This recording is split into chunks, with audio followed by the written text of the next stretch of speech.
Je suis sûr que ces images vous parlent. En fait, c'est exactement la même manière de faire que n'importe quel parcours que vous avez déjà vu. À la seule différence que j'ai une tenue un peu particulière. Mon pantalon blanc, mon polo et ma cravate ne vous auront pas échappé. D'ailleurs, Abso lui aussi s'est fait tout beau.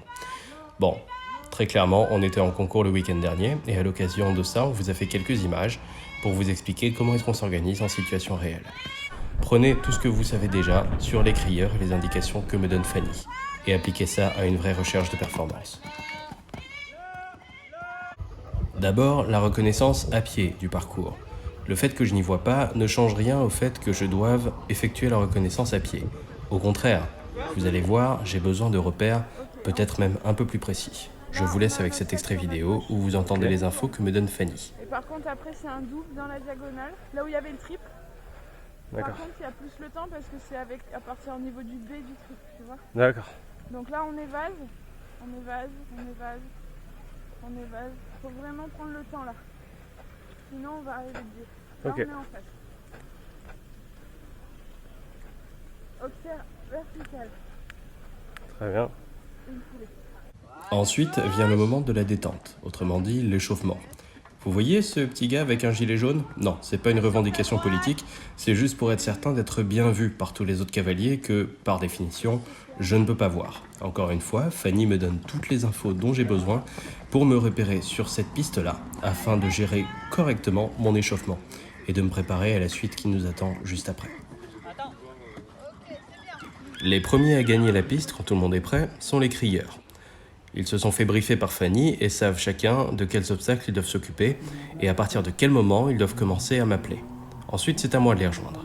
On arpente un petit peu la piste, on marche, on s'assure que tout le monde est prêt en attendant le moment fatidique de la sonnerie de départ.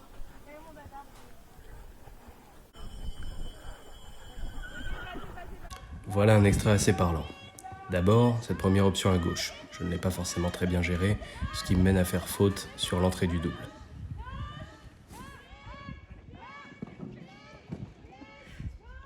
J'avoue par contre que je suis assez content de cette deuxième courbe.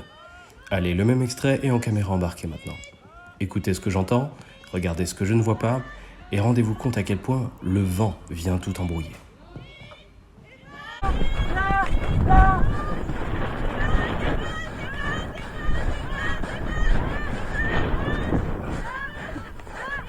Allez, allez.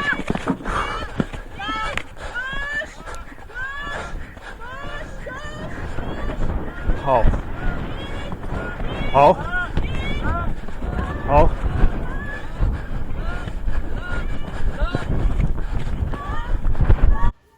Ça, c'était la veille, la dernière ligne de la spéciale 105 qui s'est très bien terminée pour nous. Rhapsody du relais Pachis sous la selle de Salim Ejnaïli. Quand je dis que ça s'est bien fini, j'ai été classé 7ème, à ma plus grande surprise. Finalement, parfois, le travail paye. Et ça nous a amené à nous poser une question. Comment est-ce qu'on peut se faire guider sur un tour d'honneur? Allez, je vous laisse sur ces images en attendant la prochaine fois. Si vous avez des questions surtout, n'hésitez pas.